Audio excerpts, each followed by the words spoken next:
Hello, my dear students and parents. Welcome to our Math Planet channel. मंथन प्रज्ञाशोध सामान्य परीक्षा इयत्ता 6वी विषय गणित यामध्ये जे 6वे प्रकरण आहे व्यावहारिक गणित त्यामधील शेकडेवारी म्हणजे शतमान यावर आधारित एक्झरसाइज आज आपण सॉल्व करणार आहोत. तत्पूर्वी मागील व्हिडिओमध्ये जे काही प्रश्न आपण विचारले होते त्या प्रश्नामध्ये सातत्याने आणि कंटिन्यू ज्या मुलांनी उत्तरे दिलेली आहेत त्या मुलांचं अभिनंदन म्हणून मी त्यांची नावं जाहीर करत आहे. तर सातत्याने आपल्या व्हिडिओला रिस्पॉन्स देणारे आणि उत्तर देणारी मुलं आहेत असद अंजुम मुल्ला, श्रेया राहुल गोरे, हार्दिक खरात, रिद्धिभूषण काबरा, श्रेयश काळे आणि गिरीश विलास पाटील ह्या मुलांनी अतिशय छान पद्धतीने आणि सातत्याने हे आपले व्ह्यूअर्स आहेत. तर तुमचं सर्वांचं अभिनंदन. आता यातील बऱ्याच मुलांनी आणि बऱ्याच पालकांनी सुद्धा रिक्वेस्ट केलेल्या आहेत, सर शेकडेवारी आणि सरळ व्याज यावर आधारित व्हिडिओ बनवा. आपण व्हिडिओ कंटिन्यू बनवत आहोत, परंतु त्या टॉपिकवर बऱ्याच कमेंट आल्यामुळे आपण शेकडेवारी हे प्रकरण आज आपण घेत आहोत आणि त्यानंतर सरळ व्याजावर आधारित आपण व्हिडिओ बनवणार आहोत. चला तर सुरुवात करूया आपण. प्रकरण 6वे व्यावहारिक गणित यामधील शेकडेवारी ही एक्झरसाइज. पाय येते पहिली गोष्ट, शेकडेवारीविषयी तुमच्या मनात असलेली भीती काढून टाका. हा व्हिडिओ पाहिल्यानंतर तुमच्या मनात शेकडेवारीविषयी काहीही भीती राहणार नाही. अतिशय साधा आणि अतिशय सोपा हा घटक आहे. एक गोष्ट लक्षात, दोन गोष्टी लक्षात ठेवायच्या तुम्ही. शेकडेवारीत रूपांतर असा जर प्रश्न आला तर त्याचा छेद 100 हे मात्र तुम्ही लक्षात ठेवायचं आहे. कुठेही प्रश्न आला की शेकडेवारीत रूपांतर की आपल्या डोक्यात काय पाहिजे, छेद 100, बस इतकं सोपं आहे. आणि दुसरा, अपूर्णांकात रूपांतर करा म्हणजे अतिसंक्षिप्त रूप त्याचं करायचं आहे, म्हणजे त्याला छोटं करायचं. ह्या दोनच गोष्टी आहेत 6वीला. बिलकुल घाबरायची काहीच गरज नाही. परत सांगतो, शेकडेवारीत रूपांतर म्हटलं की छेद 100 करायचा आणि अपूर्णांकात रूपांतर म्हटलं की अतिसंक्षिप्त रूप द्यायचं. बस इतकं साधं सरळ सिंपल ते आहे. चला आपण सुरुवात करूया. पहिला प्रश्न, 48 ही संख्या 80 या संख्येच्या शेकडा किती आहे? आता शेकडा किती आहे म्हणजे काय करायचं, आपल्याला शेकडेवारीमध्ये रूपांतर करायचं आहे. आणि मी काय सांगितलं तुम्हाला, शेकडेवारीत रूपांतर म्हणजे छेद 100. चला काय सांगितलेलं आहे, 48 ही संख्या 80 या संख्येच्या शेकडा किती आहे, असा आपला साधा सरळ सोपा प्रश्न आहे.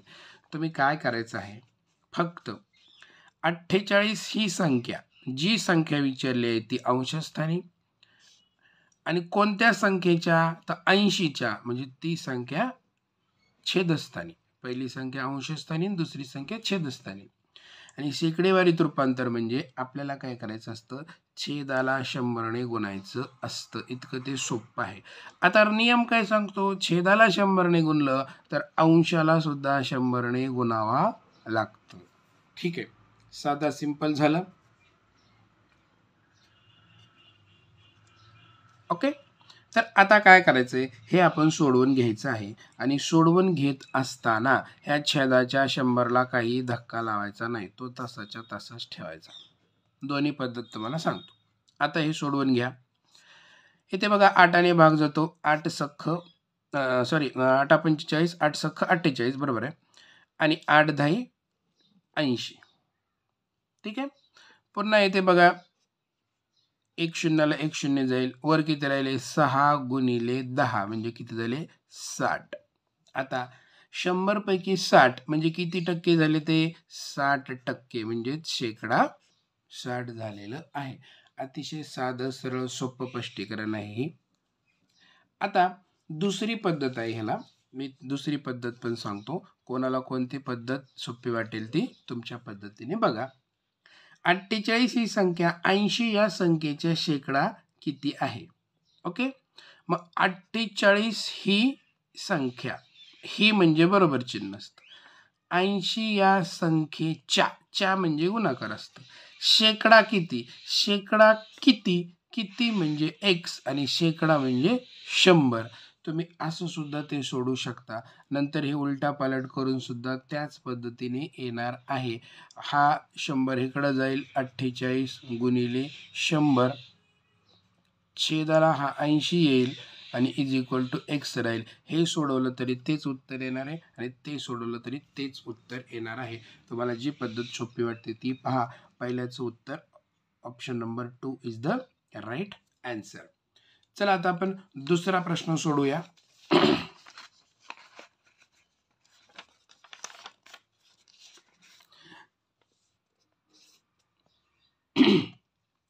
पस्तीस या संख्येचा शेकडा 15 किती?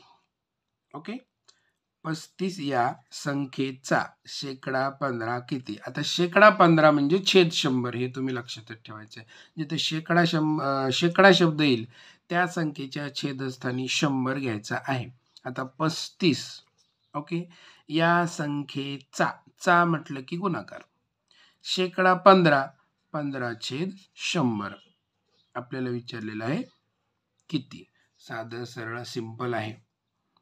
सोडवा आता हे.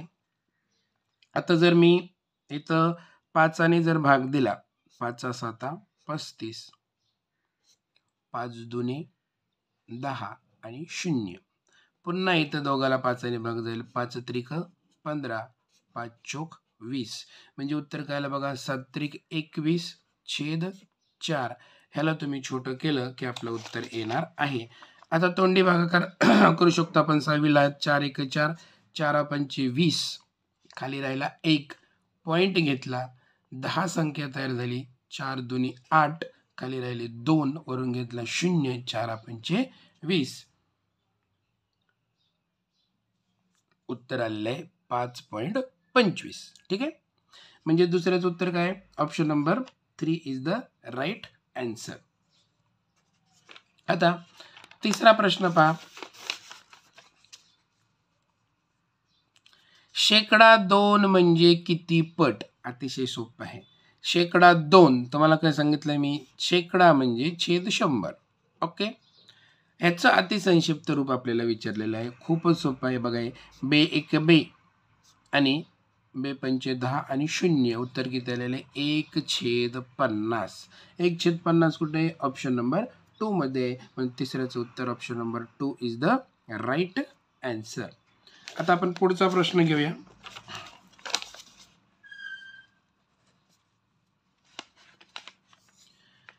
.063 म्हणजे शेकडा किती? 0.063 म्हणजे शेकडा किती? शेकडा म्हणजे काय? छेद 100. अतिशय सोपं आहे बघा. आणि तुम्हाला जितके खाली शून्य आहेत तेवढे घर फक्त दशांश चिन्ह हलवायचं. अतिशय सोपं आहे बघा. ही संख्या बघा, इथं शून्य किती आहे? 2. मग हा दशांश चिन्ह कुठे येईल? हा 1 घर आणि 2 घर इथं दशांश चिन्ह येणार आहे. म्हणजे उत्तर काय येणार आहे? 6.3%. 6.3 कुठे आहे? तर ऑप्शन नंबर 3 ला आहे. म्हणून चौथ्याचं उत्तर option number 3 is the right answer. आशा करतो की तुम्हाला हे व्यवस्थित कळत असेल आणि दशांश शेकडेवारी हे संकल्पनेविषयी तुम्हाला जे काय भीती असेल ती पूर्णपणे निघून जाणार आहे. पाय ते 5वा प्रश्न. शेकडा 35चे गुणोत्तरात रूपांतर करा. 35 आहे म्हणून 35 लिहिला. शेकडा म्हणजे काय? छेद 100. बस. आता याला फक्त छोटं करायचंय, अतिसंक्षिप्त रूप करायचं आहे. आता काय करूया आपण? ह्याला 5 ने गुणूया. 5 7 35, 5 दुने 10, 0. आता काय भाग जाणार नाही कारण 7 मूळ संख्या आलेली आहे. 7/20 आणि गुणोत्तरात आपण कसं लिहित होते? 7/20. मग 7/20 कुठे आहे? तर ऑप्शन नंबर 4 ला आहे. म्हणून 5व्याचं उत्तर option number 4 is the right answer. आता आपण 6वा प्रश्न पाहूया.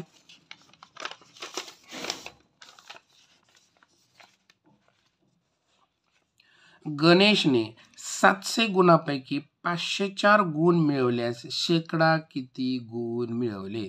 आता 700 पैकी 504 गुण त्यांनी मिळवलेले आहेत. ओके, 700 पैकी 504 गुण मिळवले तर त्यांनी शेकडा किती गुण मिळवलेले आहेत. आता हे 2-3 पद्धतीने सोडवता येईल. आता आपल्याला पण आपली पद्धत काय आहे की शेकडा म्हणजे छेदाला 100 आले पाहिजे.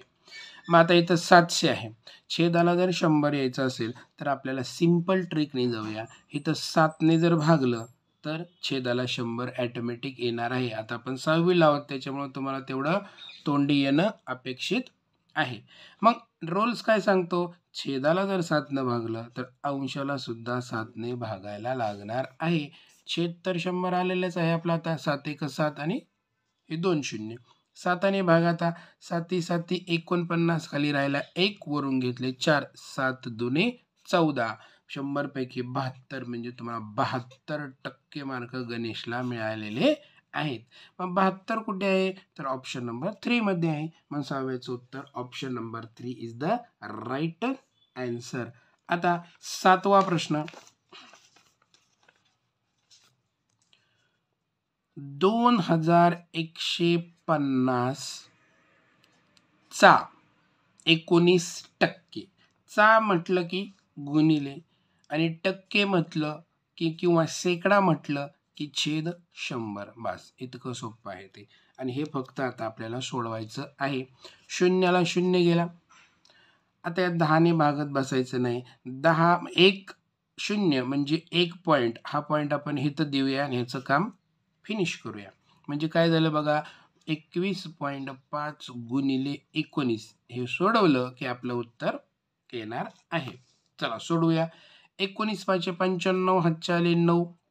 19 1 19 आणि 9 झाले 28, 8 हातच्या आले 2. 19 2 38 आणि 2 40.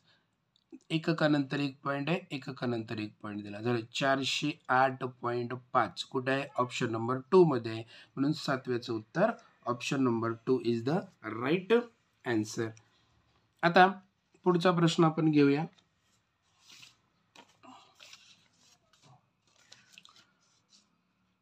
पुढचा प्रश्न आहे 7व्याचं उत्तर ऑप्शन नंबर 2 झालेला आहे. 8वा, एका वस्तूवरील अबकारी कर 690 रुपयांवरून 460 रुपये करण्यात आला तर अबकारी कर शेकडा किती कमी झाला? आता अजिबात गोंधळून जायचं नाही. पहिली गोष्ट, आधी अबकारी कर किती होता 690 रुपये, त्याच्यावरून तो किती करण्यात आला 460 रुपये, म्हणजे कितीने कमी केला हे आधी आपण वजाबाकी करून काढूया. 0 9तून 6 गेले 3, 6तून 4 गेले 230. ठीक आहे, 6तून 4 गेले 2 आले, संख्या झाली 230. हे तुम्ही समजून घ्या. आता 690 होता, आधी किती होता 690 रुपये होता, तर तो कितीने कमी केला 230ने कमी केला. म्हणजे 690ला 230, तर शेकडा किती कमी झाला तर 100ला किती, 100ला किती म्हणजे आपण x मानला. बघा 690ला 230 तर 100ला किती. आता हे कसं सोडवणार आपण, तिरका गुणाकार करून सोडवणार. 690 गुणिले x बरोबर 100 गुणिले 230, म्हणून x बरोबर 100 गुणिले 230 छेद 690. आता हे जर सोडवलं तर आपल्याला ॲटोमॅटिक उत्तर येणार आहे. चला ह्या शून्याला 0 घालवलं आपण. 23 1 23, 23 त्रिक 69, राहिले 100 छेद 3. आपण ते फ्रेश खाली घेऊया. 100 छेद 3. चला 3 1 3, 3 त्रिक 9, खाली राहिला 1 वरून घेतला 0 झाले 10. पुन्हा 3 त्रिक 9, खाली राहिला 1 पॉईंट दिला. पुन्हा 3 त्रिक 9, 3 त्रिक 9, 3 त्रिक 9, म्हणजेच पुन्हा 3 3 3 हे वाढत जाणार आहेत. म्हणजे 33 333 हे आवर्ती वाढत जाणार आहेत. अशा पद्धतीने हे वाढत जाणार आहेत. बघूया अशा पद्धतीचं उत्तर आहे का आपल्याकडे 33.33 वगैरे. तर इथं बघा 8व्याचं उत्तर 33.33 आहे. म्हणूनच 8व्या प्रश्नाला आपण 1 नंबरचं वर्तुळ हे रंगवणार आहेत. 8व्याचं उत्तर option number 1 is the right answer. अतिशय सोपा प्रश्न होता हा. पुढचा प्रश्न पहा, 9वा प्रश्न. त्याला आपण एक पेज घेऊया. पहा, हा प्रश्न बऱ्याच वेळा आलेला आहे. 8,500 लोकसंख्या असलेल्या गावात 60% पुरुष आहेत, तर गावातील स्त्रियांची संख्या किती? आता बघा, 8,500 लोकसंख्या असलेल्या गावात 60% पुरुष आहेत, म्हणजे 8,500 चा 60%, शेकडा म्हणजे छेद 100 आहे ती संख्या लिहायची आणि छेद 100 लिहायचं. हे किती आहेत? पुरुष आहेत, म्हणजे जे काही उत्तर येणार आहे ते पुरुष उत्तर येणार आहे. आणि आपलं टार्गेट काय? गावातील स्त्रियांची संख्या किती. टार्गेट विसरायचं नाहीये, नाहीतर आलेलं उत्तर आपण पटकन लिहितो आणि जे विचारलेलं आहे ते आपलं राहून जातं.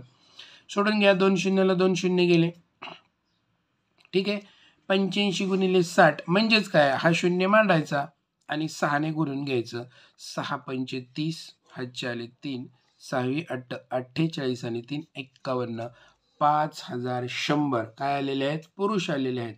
आणि आपण पटकन उत्तर लिहितो 5100 ऑप्शन 1. परंतु असं नाहीये, इथे स्त्रिया विचारलेल्या आहेत. त्याच्यामुळे आपल्याला काय करायला लागेल? एकूण किती लोकसंख्या आहे? 8,500. त्यापैकी पुरुष झाले 5,100. यांची जर वजाबाकी केली तर स्त्रियांची संख्या येणार आहे आणि ती आली 3,400. मग 3,400 कुठे? तर ऑप्शन नंबर 2 मध्ये. म्हणून 9वेचं उत्तर option number 2 is the right answer. आता जो 10वा प्रश्न आहे तो नेहमीप्रमाणे तुमच्यासाठी असतो. बघूया आपण तो कोणत्या पद्धतीने आहे, त्या प्रकारे तुमच्यासाठी तो देऊया. 2 वर्षापूर्वी जकात दर 20% ने वाढवले होते. आज पुन्हा हे जकात दर 20% ने वाढवले, तर मूळ जकात दरात शेकडा किती वाढ झाली? 40%, 44%, 20% का 50%? आता हा जो प्रश्न आहे थोडासा फसवा आहे, त्याच्यामुळे तो मी सोडवून देतो. कारण अशा पद्धतीचे प्रश्न बऱ्याच वेळा परीक्षेत पडतात आणि नेमका तोच प्रश्न सोडवून द्यायचा राहील आणि तिथं आपली फसगत होऊ शकते. तुम्ही हुशारच आहात, परंतु मला असं वाटतं की अशा पद्धतीचे प्रश्न येतात, त्याच्यामुळे मी थोडासा तुम्हाला त्याचं स्पष्टीकरण देतो. 2 वर्षापूर्वी जकात दर 20% वाढवले, म्हणजे जकात दर आता काय दिलेलं नाही, असं आपण पकडूया की 100 रुपये जकात दर होता. तो किती टक्केने वाढवला? तर तो 20% ने वाढवला. ठीक आहे, 20% वाढवलेला आहे. म्हणजे 100 रुपये होते, तर त्याच्यात तो जकात दर किती झाला? 120 झाला. ओके, क्लिअर झालं? पुन्हा पहा, 100 रुपये जकात दर होता, तो 20% वाढला, म्हणजे 120 रुपये झाला. ठीक आहे, म्हणजे आता सध्या जकात दर काय आहे? 120 रुपये आहे. साधं सरळ सिंपल आहे. आज पुन्हा हे जकात दर 20% वाढवले, म्हणजे आता किती आहे? 120 आहे. ठीक आहे, तो किती टक्केने वाढवला? 20% वाढवला. म्हणजे 120 रुपये होता, त्याचा 20% वाढवला. 120चा 20%, टक्के म्हणजे छेद 100 किंवा शेकडा म्हणजे छेद 100. ह्या शून्याला हा शून्य गेला, या शून्याला हा शून्य गेला. किती झाला? 12 दुनी 24. म्हणजे आधी किती रुपये वाढवला होता? 24. आधी किती टक्के वाढला होता? 20. आणि आता किती वाढला? 24. म्हणजे हे दोघांची झाली बेरीज आणि ह्या दोघांची जी बेरीज असेल तेच असेल त्याचं उत्तर. यांची बेरीज तुम्ही करा. तुम्हाला खूप सिंपल काम करून दिलेलं आहे. यांची बेरीज करा आणि जी बेरीज येईल त्या प्रश्नाचा ऑप्शन सॉरी त्याचा ऑप्शन तुम्ही कमेंट बॉक्समध्ये टाकायचा आहे आणि तुमचं त्याच्यापुढे नाव लिहायचं आहे. आता हा प्रश्न मी तुम्हाला पूर्ण का सोडवला, कारण जनरली मुलं कशी चूक करतात बघा. 2 वर्षापूर्वी 20% वाढवले, आज पुन्हा 20% वाढवले, 20% आणि 20% 40% करतात आणि ऑप्शन नंबर 1 लिहितात आणि इथंच त्यांचं चुकतं. चला, पण तुम्ही चुकणार नाही आहेत. तुम्ही अतिशय बरोबर त्याचं ऑप्शन अतिशय बरोबर त्याचं कमेंट करणार आहात. आशा करतो की शेकडेवारी ही जी एक्झरसाइज आहे आणि त्यातील सर्व संकल्पना, सर्व कन्सेप्ट तुम्हाला छानपैकी कळालेले असतील. जर खरोखर कळाले असतील तर व्हिडिओला लाईक करा, शेअर करा आणि चॅनलला सबस्क्राईब करायला विसरू नका. धन्यवाद.